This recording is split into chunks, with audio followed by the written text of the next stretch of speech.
I want you to picture the ultimate locked room mystery. And, usually when we talk about this kind of scenario, there's a very specific, almost cozy image that comes to mind. Right, yeah, you picture the dusty manor house. Exactly. The heavy oak doors bolted from the inside, maybe the flickering candlelight, the whole Agatha Christie vibe. Yeah, it's fundamentally a puzzle of geometry and architecture, really. But today, we are going to completely strip away the dusty manor, like totally get rid of it. Instead, I want you to imagine a glass box. Good. It is suspended half a kilometer in the air, just dangling over a jagged, pitch-black ravine. And outside this glass box, there is a violent, howling midnight blizzard tearing through the Swiss Alps. Wow. There is no way in, there's no way out, just a single cable stretching into the dark. See, the absolute isolation of that image is what makes this so compelling. Yeah. I mean, in a traditional manor house, you might have a secret passageway behind a bookshelf or like a hollow floorboard or something. yeah. But dangling over an abyss in a state-of-the-art, transparent gondola, you are defying not just architecture, but gravity and the elements themselves. There's nowhere for a killer to hide, and certainly nowhere for them to escape. It really is wild. And today we're opening up a source file that genuinely feels like it belongs in a science fiction novel, but it is a documented reality. We are analyzing case file #171 redacted, which is titled The Weightless Drowning. And the goal for this deep dive is to really deconstruct a supposedly impossible crime. We're going to examine a scenario that pits cold, hard physics against a narrative of tragic, poetic retribution. Yeah, and just to set the stage for what we are analyzing today, we are looking at a dead billionaire found inside that suspended glass box. We have an audio confession from someone who sounds as a ghost from the past. We have 3 distinct physical clues left at the crime scene that flat out defy the laws of nature. Right. Plus, we have a local Alpine legend that maps perfectly onto the crime. And finally, we have a fiercely debated set of theories among investigators about how this assassination was physically executed. Okay, let's unpack this. Because before we can even begin to solve the impossible, we have to step inside the crime scene itself. We need to really understand the structural and environmental reality of where this billionaire took his last breath. Yeah, let's look at the engineering of the Silver Eagle, because this is not an average ski lift. Not at all. The Silver Eagle is a state-of-the-art, fully autonomous, computer-controlled glass gondola designed exclusively for VIPs. It provides this seamless, luxurious transition over a 2,000-meter drop in the Swiss Alps. Ever think of it as, well, like a luxury private jet, but suspended on a wire. Yeah, that makes sense. The structural integrity required for a vehicle like this is immense. I mean, it has to withstand hurricane-force Alpine winds while maintaining absolute stability for the passengers inside. And the juxtaposition of the environment is what makes this so surreal to me. On the night in question, there is a massive blizzard. The temperatures outside are plunging well below freezing. The wind is screaming. The snow is blinding. Right, it's completely hostile. But inside cabin #09, it is an entirely different universe. The environment is perfectly pristine. The climate control is locked at a comfortable 20 degrees Celsius. The luxury leather upholstery is immaculate. Yeah. And sitting right in the center of this perfectly insulated, completely sealed environment is our victim, a billionaire real estate mogul, dead in his seat. And we really have to emphasize the state of the cabin here, because there are absolutely zero signs of a struggle. None. No broken glass, no torn clothing, no defensive wounds. Wow. The internal sensors of the gondola showed no breaches in the doors, no sudden drops in cabin pressure, no anomalies in the locking mechanisms whatsoever. So from an engineering standpoint, the cabin was a fortress. But when the medical examiners conduct the autopsy, they discover the core paradox of this entire case. The cause of death wasn't a heart attack. It wasn't poison. It was drowning. Yeah, drowning. And not just drowning in a bathtub or a pool. His lungs were completely filled with pure, freezing seawater. It's just staggering.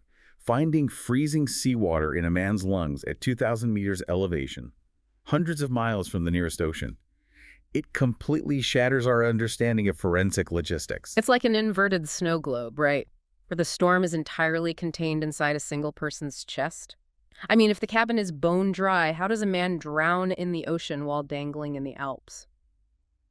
To put this into perspective for you, just think about the sheer volume of water required to drown an adult human. Right, it's not a small amount. Exactly. Yeah. We aren't talking about a few droplets. For lungs to completely fill with water, a massive volume of liquid has to be inhaled forcefully. And water is heavy. It is messy, it splashes, it leaves residue, it instantly alters the humidity of a sealed room. And the forensics on this are unequivocal.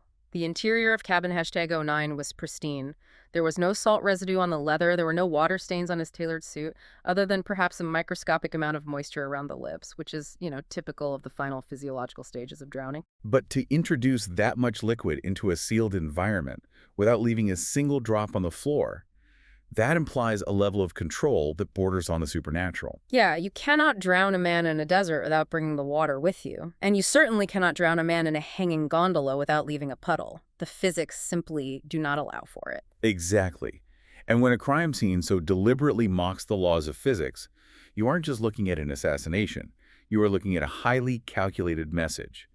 The killer went to extraordinary, hyper-complex lengths to ensure the victim died in this exact impossible manner.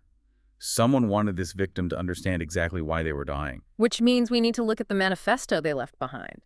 Because when investigators were sweeping cabin #09, pulling up the pristine carpets and checking the air vents, they found a small, hidden transmitter tucked deep beneath the billionaire's seat. Right. And on it was a digital audio file. And the audio forensics on this file are remarkable. The voice on the recording is heavily distorted by wind interference. Now remember the engineering of the Silver Eagle we just discussed? Yeah, the acoustic dampening. Right. The cabin itself is perfectly soundproofed against the blizzard outside. It uses acoustic dampening materials specifically so the VIPs don't have to hear the storm. So the wind we hear on the recording means the killer deliberately engineered the audio to sound that way. I mean, they either recorded it outside in a storm or they artificially layered the sound of a howling wind over their voice. It is a very deliberate psychological tactic. They are bringing the violence of the outside world into this insulated, safe space. Yeah, let's analyze the exact words of the confession. The voice says, "They say wealth can keep you above the clouds. But I remember the Deep Blue incident from 10 years ago." The Deep Blue incident, this is the entire foundation of the motive. 10 years prior, a luxury yacht called the Deep Blue sank. And the tragedy wasn't just the sinking itself. I mean, maritime accidents happen. It became a catastrophic loss of life, specifically because the yacht lacked sufficient life vests. And the killer's audio file explicitly states the reason for this. It says the billionaire wanted to save money on weight. We really need to examine the specific cost-benefit analysis happening in the billionaire's mind 10 years ago. In luxury shipbuilding, every single kilogram matters. Weight affects fuel efficiency, speed, and the draft of the vessel. So this real estate mogul decided that the physical mass of safety equipment life vests meant to keep human beings buoyant was a mathematical inefficiency. He prioritized a lighter, faster, more cost-effective vessel over the statistical probability of needing those vests. It's just a grim cosmic ledger. He shaved off physical weight to save cash, and the ultimate cost of that business decision was paid by the people who drowned in the ocean when the ship went down. He quantified human life and found it literally too heavy to carry. And now, a decade later, someone is balancing the books. The killer continues in the recording, and this part gives me chills. They say, "Tonight, the sea is coming to the sky. You won't feel the cold of the wind. You'll feel the weight of the water you left us in. I haven't just killed you, I've balanced the scales. By the time the gondola reaches the station, I'll be gone, and you'll be an ocean in a glass box." You'll feel the weight of the water you left us in. That phrasing is so deliberate. He isn't just killing the man, he is forcing him to experience the exact physical sensation of his own negligence. What's fascinating here is the psychological inversion the killer has orchestrated. Think about the systems you rely on every day for comfort. The climate control in your car, the security system in your house. Sure. These systems are designed to insulate us from the harshness of the outside world. The Silver Eagle gondola was the ultimate manifestation of this insulation. It was built to keep this billionaire above the clouds, far away from the dirt, the cold, and the consequences of the world below. And the killer takes that exact architecture of isolation and turns it into a weapon. Like the billionaire assumed his wealth bought him a space where consequences couldn't reach him. But by filling his lungs with seawater, the killer brings the consequence directly inside the billionaire's own chest. They turned his luxury pod into an execution chamber. Yeah, and a flawless execution of poetic retribution. The billionaire cared about saving weight by removing life jackets. The killer promises he will feel the weight of the water. The billionaire wanted to stay above the clouds, dry and safe. The killer brings the freezing depths of the sea to him, half a kilometer in the air. It's so dark. The motive gives us a devastatingly clear picture of the why. We know exactly why this man was targeted, and we understand the deeply symbolic reason he was killed with seawater. But here is the massive roadblock for the investigators. Yeah. The motive makes perfect emotional sense. But the physical evidence, like the actual mechanics of the crime scene, completely contradicts reality. We have to look at the 3 impossible clues left behind. And let's just start with impossible clue number 1, which is the dry drowning. All right, we need to delve deeper into the physical reality of water, because drowning a human being without making a mess is functionally impossible. Totally. If someone forcefully drowns a victim in a room, the sheer kinetic energy of the struggle throws water everywhere. Even if we assume the victim was heavily sedated or paralyzed beforehand, the mechanical logistics of introducing liters of freezing seawater into a human airway without spilling a single drop are staggering. Just think about capillary action. Think about how fabrics absorb moisture. The interior of this gondola is covered in luxury carpet and leather. These materials are incredibly unforgiving. I mean, a single spilled cup of water would leave a distinct, chemically identifiable stain. Yet the forensic sweep utilized deep moisture sensors and spectral analysis. The floor, the clothes, the seats were all completely dry. There was no bucket left behind. There was no hose running through a ventilation shaft. Furthermore, consider the exterior of the gondola. The Silver Eagle is a sealed unit moving at 30 kilometers per hour. You cannot simply pipe seawater into a moving, hanging glass box from the outside. Right, because of the temperature. Yeah, if someone tried to run a high-pressure water line from the roof into the cabin, the freezing temperatures of the blizzard outside would instantly turn any residual water on the exterior hull to ice, leaving a massive forensic trail. But there was no ice trail. So the killer either possessed a technology that allows for the localized teleportation of seawater directly into a biological airway, or the investigators were missing a fundamental piece of the puzzle. But the physical anomalies don't stop inside the cabin. Let's look outside for impossible clue number 2, which is the missing snowfall. This is where the thermodynamics of the crime scene start to completely unravel. Yeah. We establish that there is a violent, heavy blizzard raging outside the gondola. Right. Now, the other cabins on the line, which were entirely empty, were naturally accumulating thick layers of snow and ice on their roofs. It is a simple matter of thermal equilibrium. The cold snow falls on the cold metal roof and stays there. But when the Silver Eagle, cabin #09, arrived at the station, the roof was perfectly clear. While a blizzard is dumping snow on everything else, this one specific cabin roof is entirely bare metal. And the investigators noted that the metal itself was warm to the touch. It was as if the roof was generating its own intense heat, melting and evaporating the snow the second it made contact. The energy expenditure required to do that is massive. We are talking about the latent heat of fusion. To melt snow and then immediately boil off the resulting water so that the roof is dry requires industrial-level heat. But if the roof is practically boiling off blizzard snow, why is the interior of the cabin a perfectly comfortable, steady 20 degrees Celsius? I mean, heat rises, sure, but the thermodynamics here feel like magic. You cannot have the roof of a small glass box acting like an industrial furnace while the air just a few feet below it is cool and comfortable. Not without some serious, high-grade thermal shielding that standard gondolas simply do not possess. Right, which tells the investigators that the heat wasn't coming from the cabin's standard life support or climate control systems. It was entirely independent, isolated, and incredibly powerful. The killer fundamentally re-engineered the gondola's structural systems. But honestly, neither the dry drowning nor the phantom thermodynamics compare to impossible clue number 3. Because here's where it gets really interesting. This is the clue that makes you question the very nature of matter, the heavy jewelry. Let's examine the victim's personal effects. The billionaire is wearing a solid gold luxury watch. Now, under normal terrestrial circumstances, this specific watch has a mass of exactly 200 grams. And when investigators secured the scene, they found this watch had fallen off the victim's wrist and was lying on the floor of the cabin. So an investigator went to pick it up to bag it as evidence, expecting it to weigh the standard 200 grams. But instead, they couldn't easily lift it. Yeah, that's just wild. They had to exert significant physical strain just to peel it off the floor. They brought in a calibrated digital scale right there in the cabin, and the watch weighed nearly 2 kilograms. A tenfold increase in weight. Yeah. A 200-gram piece of jewelry suddenly possessing the mass of a heavy paving stone. I mean, mass does not spontaneously generate. It is a fundamental violation of physics. Unless you are working with comic book physics, you cannot just dial up the weight of an object and then dial it back down. And yes, I say dial it back down because here's the most baffling part. 10 minutes later, the investigator goes to move the watch again. They brace themselves to lift 2 kilograms. But it's light. They put it back on the scale. 200 grams. It returned to its normal weight. Wow. And multiple trained forensic investigators witnessed and documented this localized gravitational anomaly.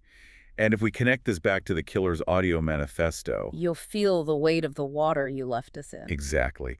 The killer was deeply obsessed with the concept of weight, the weight of consequence, the weight of guilt pulling you down. It's all connected. The killer promised the victim would feel the weight of his actions. And then physically, tangibly, a piece of solid gold on the victim's wrist becomes impossibly heavy, dragging him toward the floor. The metaphorical weight of his greed, the gold becomes literal. It is terrifyingly poetic. But how do you temporarily change the weight of solid gold inside a moving gondola? When you lay out these 3 clues, a man drowned by an ocean in a dry box in the sky, a roof boiling off snow while the cabin stays cool, and a gold watch that temporarily increases its weight by a factor of 10, empirical science starts to fracture. And when mechanical logic breaks down and science fails to explain a terrifying reality, human psychology naturally fills the void with something it can understand. Throughout human history, when communities experience something horrific that they lack the scientific vocabulary to explain, they codify it into a narrative. They create a myth. Which brings us to the local folklore. Because the investigators didn't just have forensic anomalies to deal with, they had the villagers in the valley below. The locals already had a name for this exact phenomenon. Right. It is a chilling urban legend passed down for generations through the isolated Alpine communities. They call it the legend of the specter of the sunken coast. And the specificity of this myth is what makes it so unnerving. The Alpine locals say that if a man with a heavy soul, someone burdened by terrible deeds, crosses their mountains, he cannot escape his past simply by gaining altitude. The spirits of those who are lost at sea will follow him inland. And when he is high up in the peaks, these spirits will reach up and pull the clouds down around him. If we look closely at the anthropological details of the myth, it maps flawlessly onto our physical evidence. The legend explicitly states that these pull-down clouds won't turn into normal alpine snow. For the man with the heavy soul, the clouds will turn into salt water, and that salt water will manifest directly inside his very chest. A man drowning in freezing seawater high up in the mountains, it is a direct one-to-one correlation with the autopsy report. Exactly. And the folklore continues. The legend claims you can always tell when the specter is near, because the thin alpine air will suddenly smell strongly of brine, like the deep ocean. This matches the chemical composition of the seawater found in the victim's lungs. And the final most haunting detail of the legend. When the specter finally comes for the heavy soul, the gold on your wrist will start to drag you toward the earth. The 2-kilogram watch. Every single impossible physical anomaly found in cabin #09 is perfectly predicted by a local ghost story. If we connect this to the bigger picture of how myths operate, we have a fascinating chicken and egg scenario. Did the killer meticulously study local Alpine folklore, recognize its thematic resonance with the Deep Blue tragedy, and then go to impossible, superhuman lengths to engineer a murder that perfectly mimicked the ghost story? Did they weaponize a local myth just to absolutely terrify the victim in his final moments? Or did the sheer spectacle of this assassination actually give birth to the legend? Perhaps someone in the valley witnessed the bizarre thermal glowing of the roof. Or a gondola operator overheard the wind-distorted audio, and those fragments of truth mutated into the myth of the specter. Did the reality of the crime create the myth, or did the myth inspire the crime? It's a profound philosophical loop. But practically speaking, law enforcement cannot issue an arrest warrant for the specter of the sunken coast. The investigative team had to find a physical, terrestrial explanation for how this locked-room murder was executed. And that search for a physical explanation fractured the investigative team into 2 completely opposed camps. You had the engineers and the physicists on one side, and you had the psychologists and the behavioral analysts on the other. It was a massive intellectual clash between 2 theories they dubbed cold physics and tragic retribution. Let's rigorously analyze the case for cold physics. This is the analytical mechanical theory. The core argument here is that there were no ghosts, no telekinesis, and no impossible teleportation of seawater. This was instead a masterpiece of malicious, highly advanced engineering. I'm going to walk through the engineering side because the mechanics here are fascinating. The cold physics proponents looked at the dry drowning and realized the killer didn't need to carry buckets of seawater into the cabin.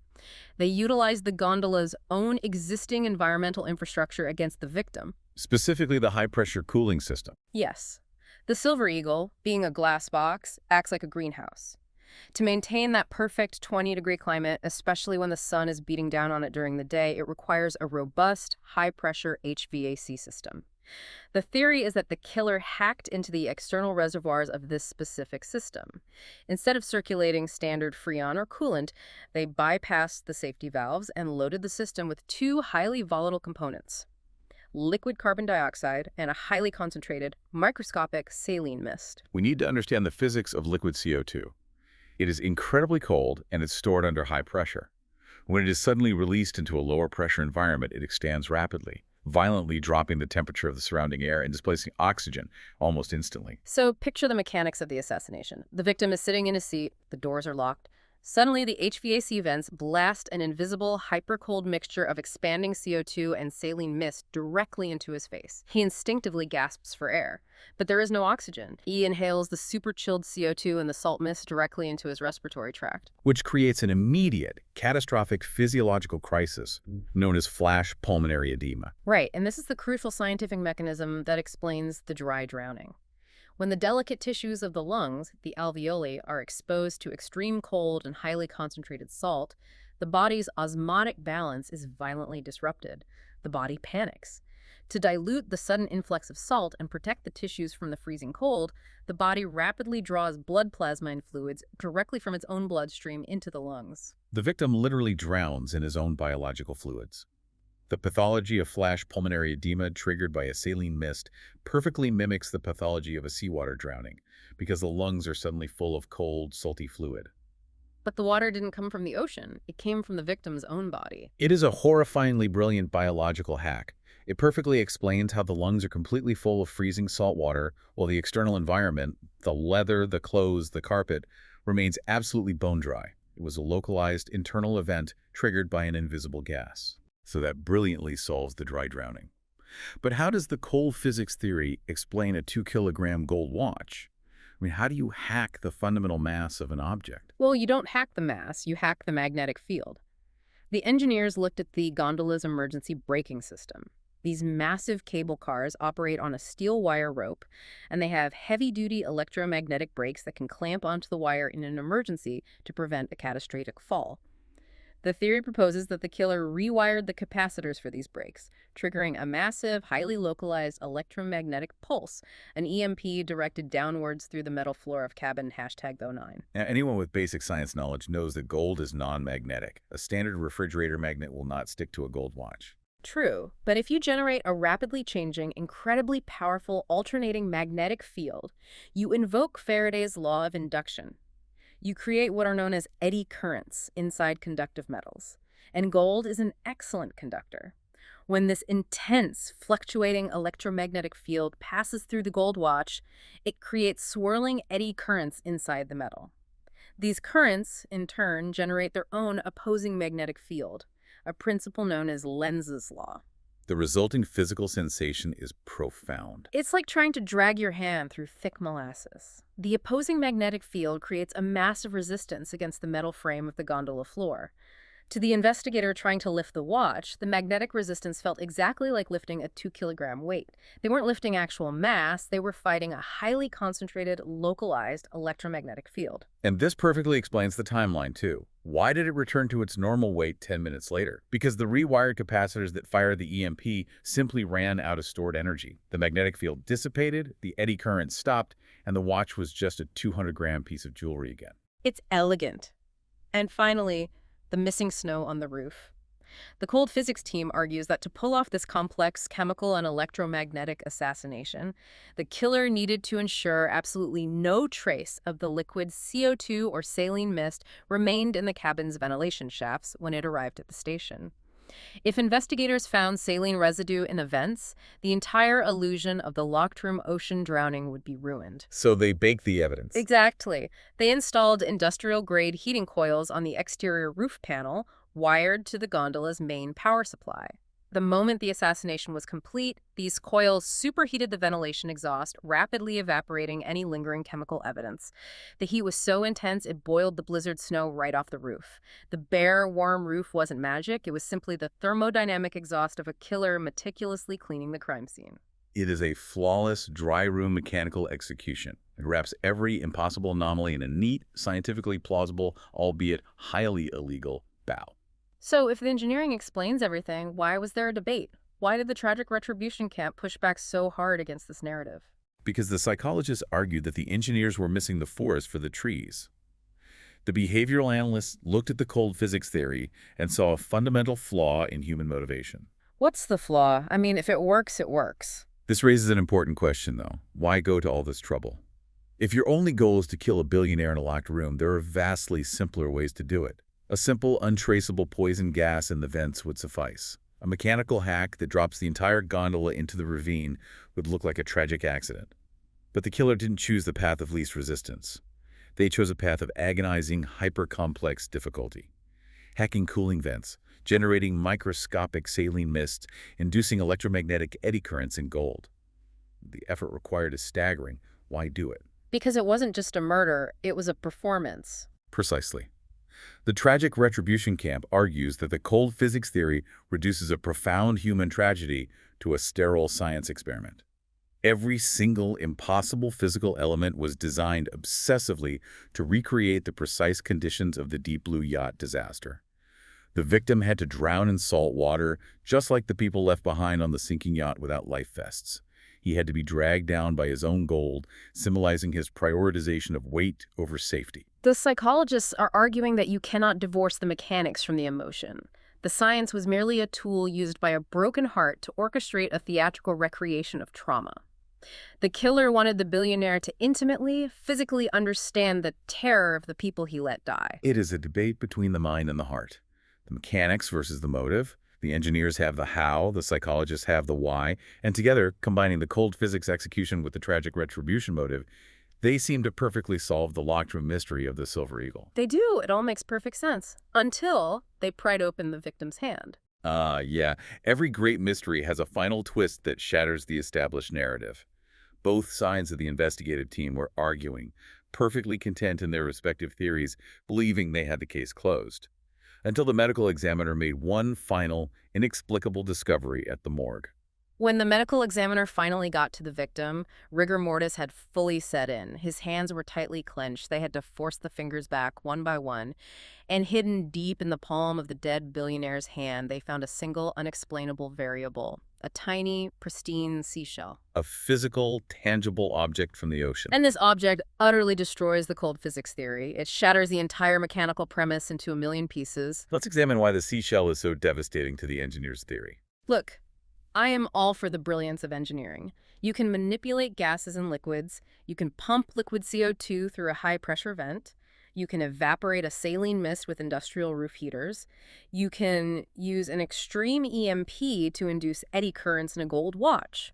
All of that relies on the manipulation of energy fields and fluid dynamics. But you cannot pump a physical, solid, fragile seashell through a high-pressure HVAC nozzle. The physical dimensions of the structural mesh in the gondola's vents would catch it. And even if it didn't, the pressure would shatter it. Exactly. It's physically impossible to aerosolize a solid calcium carbonate object, blast it through a vent, and have it magically reform perfectly in a dying man's clenched hand. It's like trying to email a brick. It cannot be done through the mechanical systems the cold physics team proposed. Which leaves the investigators with staggering, deeply unsettling implications. So what does this all mean? What does the seashell prove? Well, it means one of two things, and both rewrite the reality of the case. Option 1. The cold physics theory is entirely wrong. Despite the absolute forensic certainty that the gondola was locked, sealed, structurally unbreached, and suspended 500 meters in the air during a deadly blizzard, someone was physically inside that glass box with him. Someone stood in that cabin, looked the billionaire in the eye, triggered the drowning, and physically placed that seashell into his dying hand as a final physical calling card.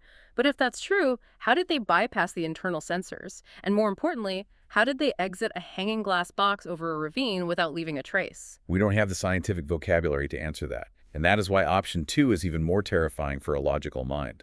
The folklore. Yes. The seashell is a physical signature that proves human science has reached its limit.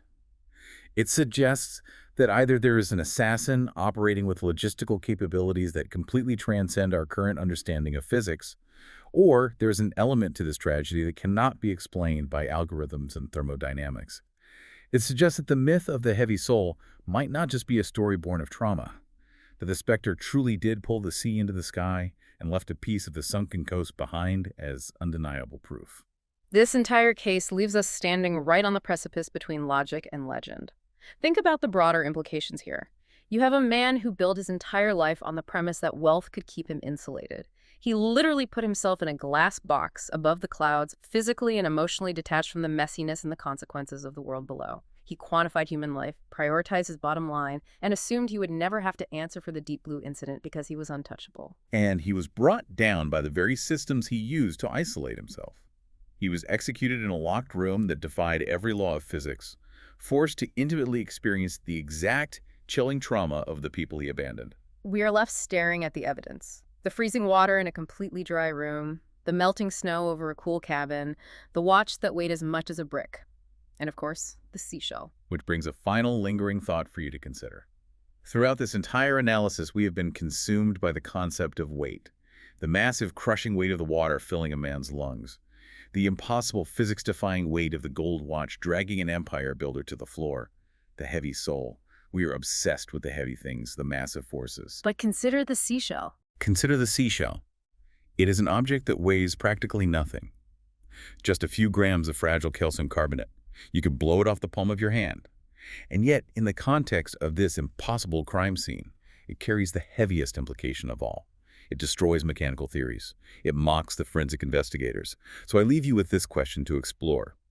If the cold physics theory is wrong, and the gondola was truly sealed against the raging blizzard outside, whose hand placed that weightless shell into the palm of a dying man in the middle of the sky? Thank you for joining us on this deep dive into the unknown. Keep questioning the impossible, and we will catch you on the next one.